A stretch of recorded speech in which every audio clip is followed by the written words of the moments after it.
Hello there, and welcome back. First of all, big congratulations for suffering through all of those videos from 3 years ago. I hope the cringe didn't kill you. Apparently not, you're still here. And I hope there were a couple things at least that you could take from them.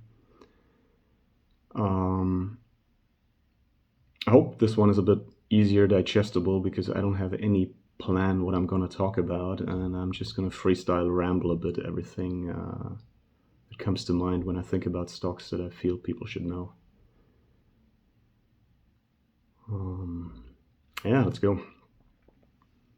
First thing you need to know about stocks is a stock is a real thing. You're an owner of something real. You're the owner of a business. That means if you and the other owners decide you want to liquidate the business, you can do that. If you and everybody else who bought some Adidas stocks, you all decide together that you want to liquidate the company and you'd rather have a couple of bricks in the desk or a shoe sewing machine or whatever than part of a company that makes shoes, you can do that. And you also have a moral responsibility. Like, you and the other folks own the company. If it's a company that destroys the planet, it's yours. It's done in your name. And I think it's important to really acknowledge that and recognize that. But it's not a moral argument I want to make here. It's more a mindset argument that people, private investors who buy stocks, think it's a lottery ticket. They don't really know what they're buying. They just click a button and then they have a stock. And they hope they win. They hope it doubles or it triples, or they hope. Yeah, for them, it's for most people, it's like a lottery ticket. It's like going to the casino or like investing in your next crypto, whatever, where it's just like, I don't fucking know what I'm doing. I just hope it goes up.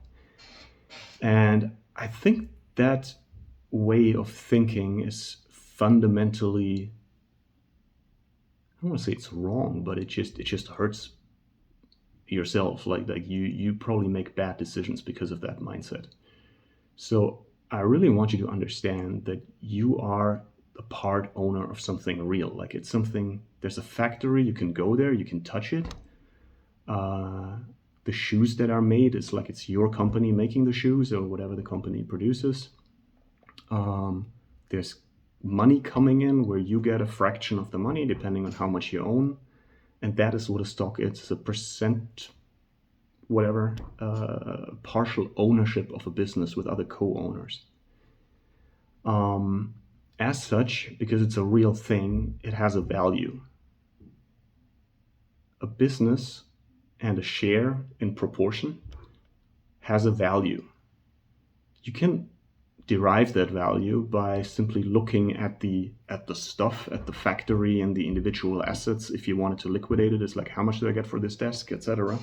But it's typically not what's going to happen, right? Like, typically it's assumed that the company keeps going and is worth more if it keeps going. So how a company is typically valued is by its cash flows. That means the company makes money over time, makes profit, and you own a part of that profit. And that is how people determine the value of a company. So let's take an example of real estate. Like, there's a flat. Why is a certain flat worth, let's say, 300,000? The reason is because you can rent it out to other people, or that's at least the cash flow method. You can rent it out to other people that pay you, I don't know, $1,000 rent every month. So that's 12,000 a year. And you want this and that return on your investment. So you pay 300,000 and then you get 12,000 every year, and you make a certain return, and people kind of have a certain feeling of what return they want to make. We get into that later, and that's how you come up with a value of an apartment. And with apartments, you may have a certain perception of like how much should something cost. Like, if you look at my apartment, somebody told you it costs $1 million, you'd be like, oh shit, that's what? It sounds way too expensive. And then if somebody says, yeah, you can have it for 30,000, you'd be like, what? So there's a certain perception of what the value of that is that comes ultimately from the cash flows. And the same way you have a certain value that you ascribe to tomatoes and to cars. So if somebody wanted to sell you a BMW, 2014 BMW, it's a bit rusty, but still kind of good car, etc., you're like, yeah, whatever. Like, I pay 20,000 for it.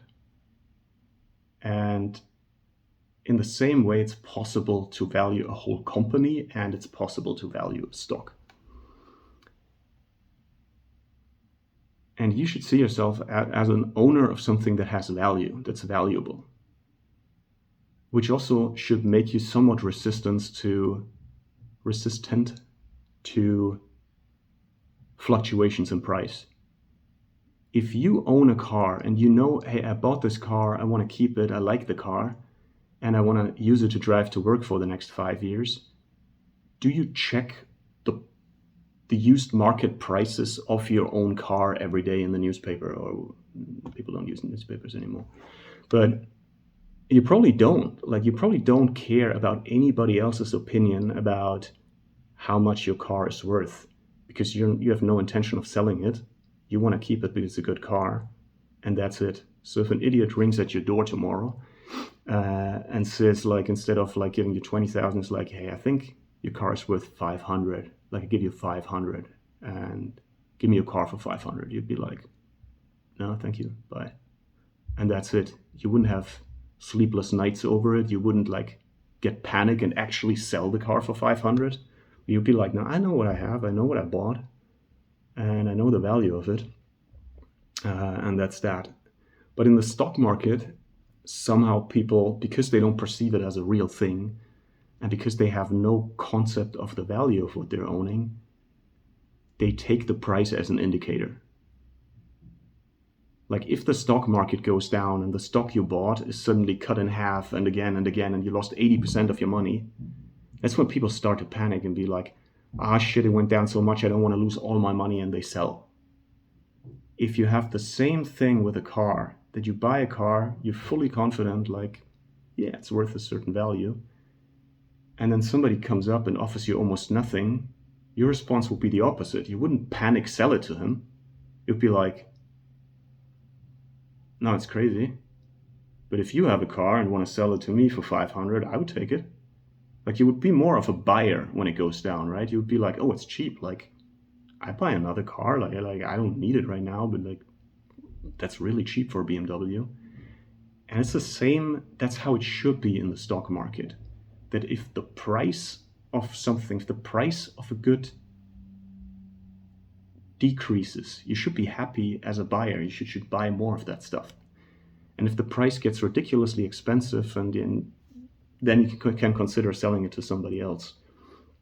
And if you are a net buyer of stocks, if you want to buy stocks the next couple of years, for example, because you have a job and you save some money every month and you don't really know what to do with it, and you want to invest, and you invest it in the stock market, should you be interested in rising prices or falling prices of the stock market? You should be interested in falling prices, because you will buy a lot more, and it's better to buy that stuff cheaper, because it's the same thing you're buying, but at a cheaper price.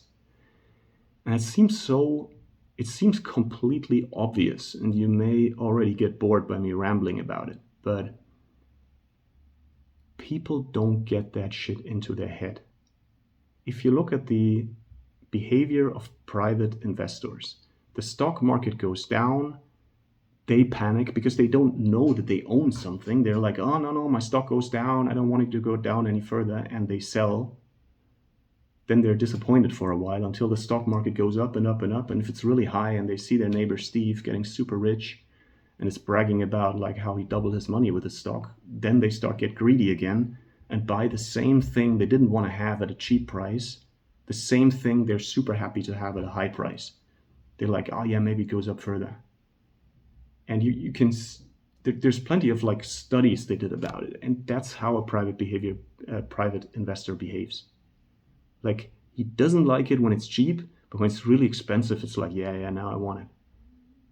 And it seems trivial, but it's impossible to really. Some people get that instantly and they become great investors, maybe if they choose to. And other people don't get that. Like you can explain it to them and they're like, yeah, I understand. And then they do the same shit again, like over and over and over. They just, and that's probably you, if we're honest. Like if you look at it, it's like 99% of, or like 95% of private investors just never get that wiring out of their head. They always see it like a casino. They always get excited when the stocks go up, etc., etc. So that's that in terms of price and value. So price and value is not the same. If your stock goes down, it doesn't mean your company got less valuable. Maybe there were some news that indicate that it could be less valuable, or at least how other people perceive it. But it doesn't necessarily mean that. And you can see that throughout all kinds of stock market crashes and manias, etc. It's the same fucking thing. It's like a Coca-Cola stock. .com bubble like shot up like crazy and then it broke down and whatever. It's the same thing. You're still having a part ownership in Coca-Cola and people drink this and that much Coca-Cola. It's nothing changed, right? Yeah. What else do I want to get into? Let's talk about what an index is. An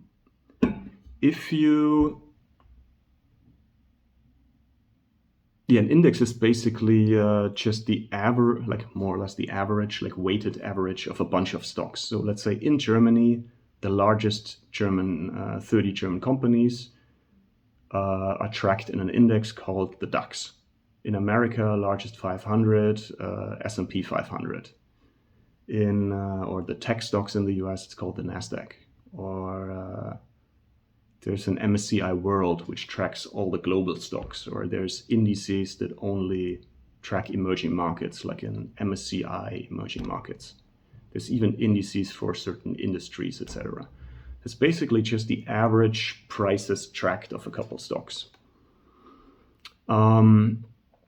The stock market in total in the long run, like I haven't done my research on this video, but let's say the stock market makes around, I don't know what the average is right now, but between 8 and 10% maybe. Historically it was always like 10%, but I don't know if that held up over the last years. That's how much stocks on average, because those companies make money and they reinvest and they grow. That's something you can expect. So maybe in the future, let's say 8% of something is what you can expect if you invest in the broader stock market into all kinds of stocks equally, kind of. That's maybe what you can expect. You have to know there's also inflation, right? Like the inflation may be reported at, let's say 3%, but if you observe carefully, you realize like shit gets expensive at a way faster rate. So maybe the real inflation, the non-manipulated inflation, is a bunch higher. So in terms of your real buying power, that's what you would have to kind of subtract from the stock market. And now how do you invest in the stock market, right? You can obviously invest in individual stocks.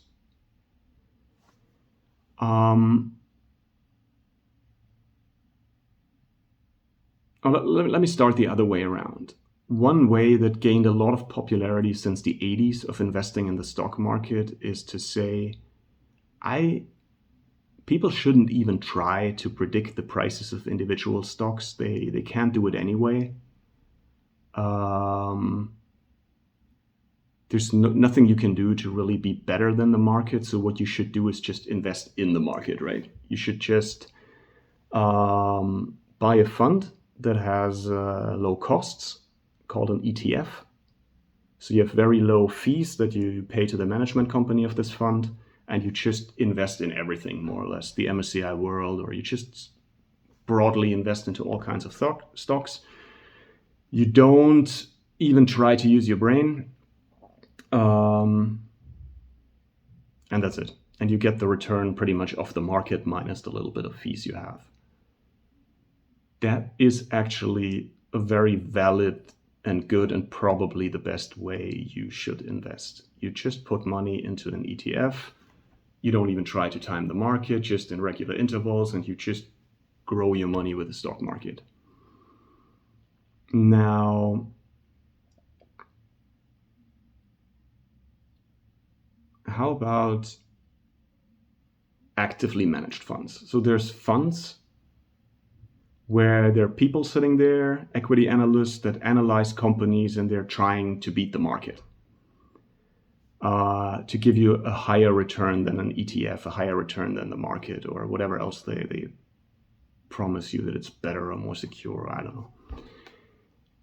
Historically, I think 80% or more of funds performed worse than the index. The reason is that all the funds together kind of make up the market, but they charge fairly high fees of 1-2% of your money every year. 2% or above oftentimes, where it just makes it hard for a lot of funds to outperform because there's so many fees that you have to pay. So after fees, you're just significantly below the market.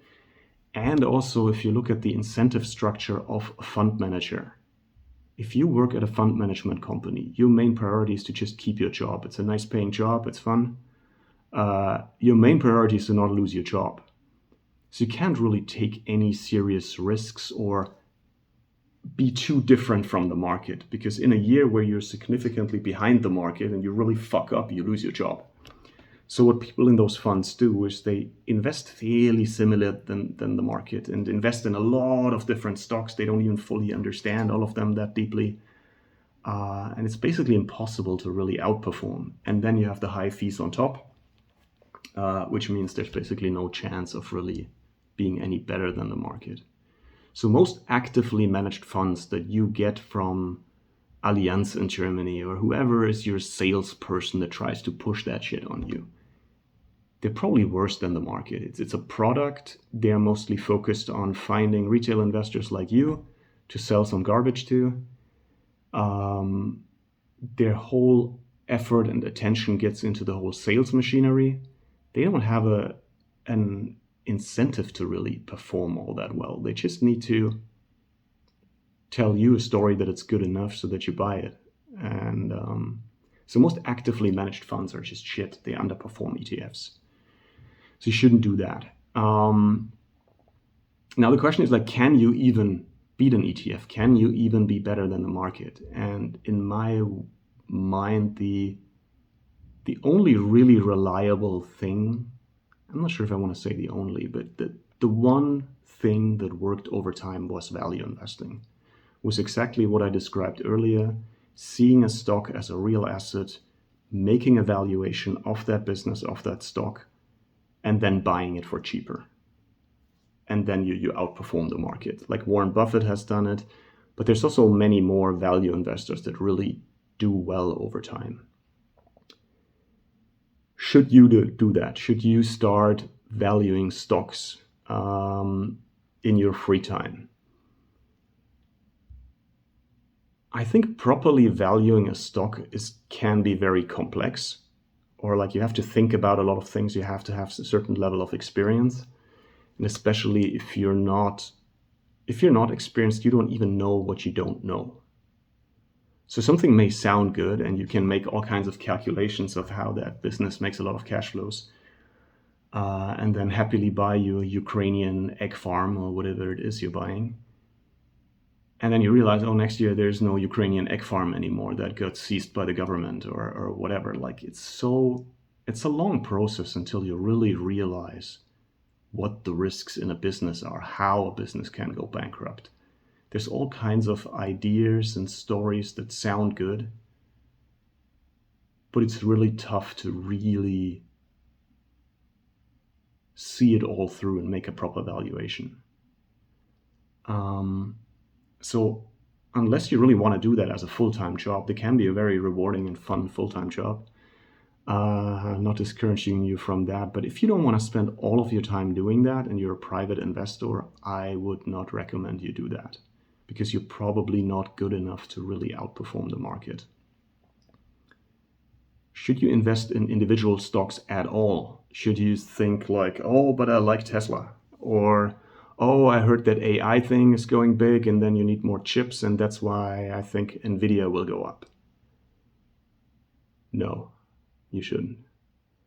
As in, it's the same as what I said in this Michael Jordan video. Like, it's a very competitive market, and the only piece of information you have is this, like, oh, I think AI will go big, and then we need more computing capacity, and that's why I buy Nvidia.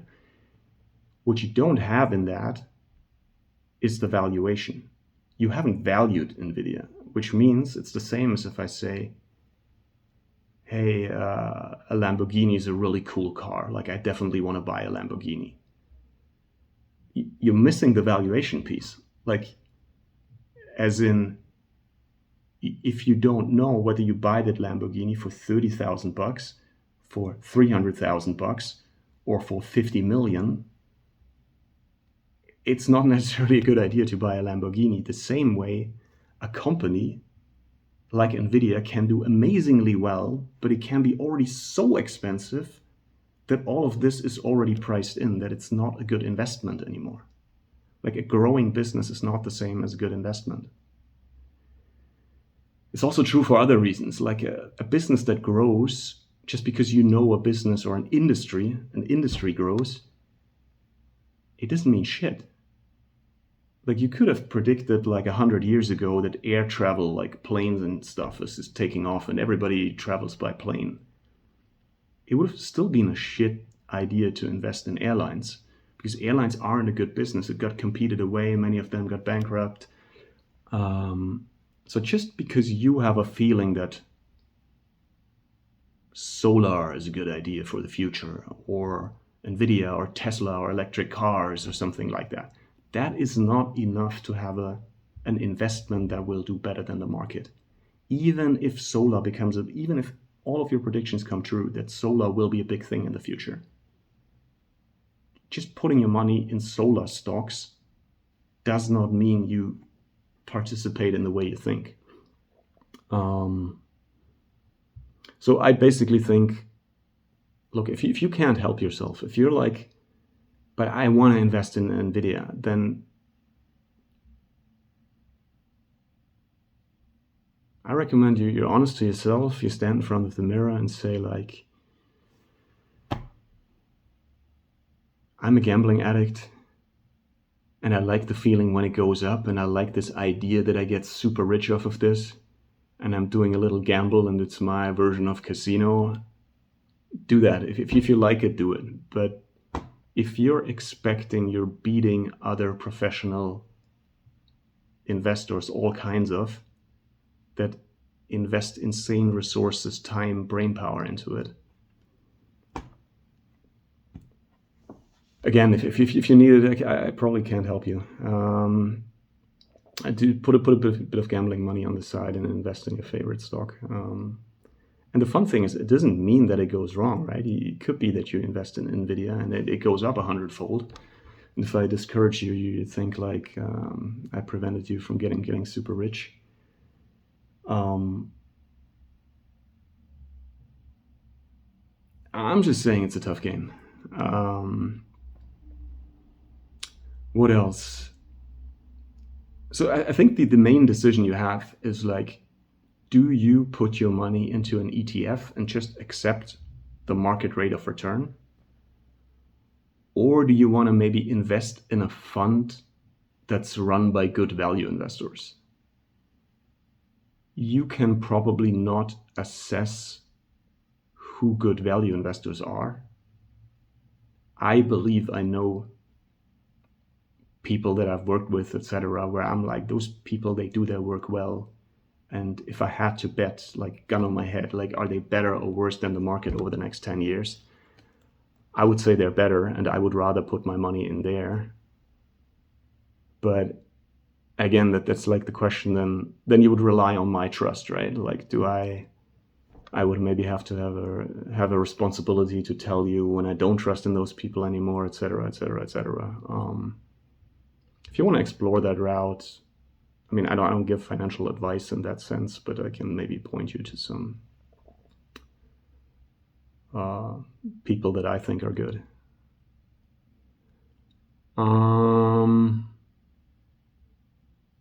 All right, then if you say, okay, I'm investing in ETFs, like I do the thing where I don't have to use my brain because it's probably best. Again, I don't think you should time the market. That means like if you have a regular income and you want to save money, just put it in step by step. If the market goes down, that's fantastic. Yeah, the stuff you already own goes down, but also you can buy more at cheaper prices. You just ignore the market and buy a little bit and a little bit, a little bit. If the market ever crashes, let it crash. If you have a bit more money, maybe you want to buy a little bit more at times when it crashes. But again, then you go into this whole game of predicting the market, etc. Like, I think you should just invest on a regular basis. If you have a big sum right now, if you're like, hey, I just sold something and now I have 50,000 in the bank and I want to invest that, should you invest it all at once now or like time it out? I think I would time it a little bit. Maybe a couple investments timed over the next 1 to 2 years or something like that. Just also for your psychological averaging it out.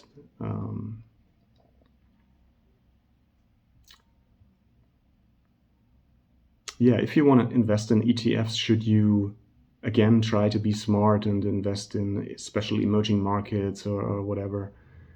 Again, I think you should not use your brain too much, like basically spread it globally. There are certain ways to maybe say like, okay, emerging markets are on average compared to other markets cheaper now than they used to be in the past. So maybe you want to, but again, it's probably you trying to be smart, which are like, I include myself in that. Like historically, it hasn't worked very well for many people to try to be too clever, and I think just spreading it in the overall market is probably a good idea. What else do you have to know about ETFs? I think one thing that concerns me a bit is about how much money is in ETFs today. It's like those giant firms like BlackRock that are like the largest asset manager in the world, and it's a lot of brain dead money in there. And there's a bit of fear I have that one day, maybe, for example, the financial system just completely collapses or has a really massive crash. So there's different types of ETFs. There's some that are called physically replicating. That means they really actually buy the stocks. And there are some that are synthetic. That means they're made of swaps of like, they try to represent the price by having certain contracts to different banks, etc.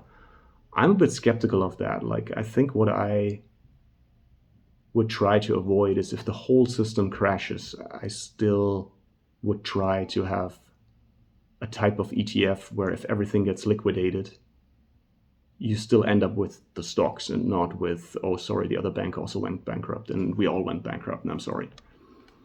In theory, this shouldn't happen, but then the theory isn't always like, you know what I mean?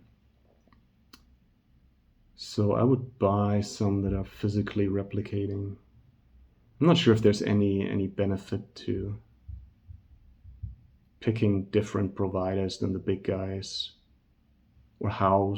Yeah, I think that's something, to be honest, I want to look into a bit more if I try to help people. Yeah, which type of ETF I would actually pick, or which provider kind of. What do I find is probably safest.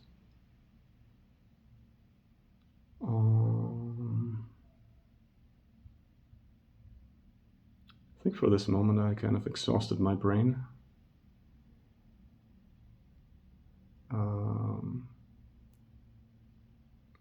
That's it.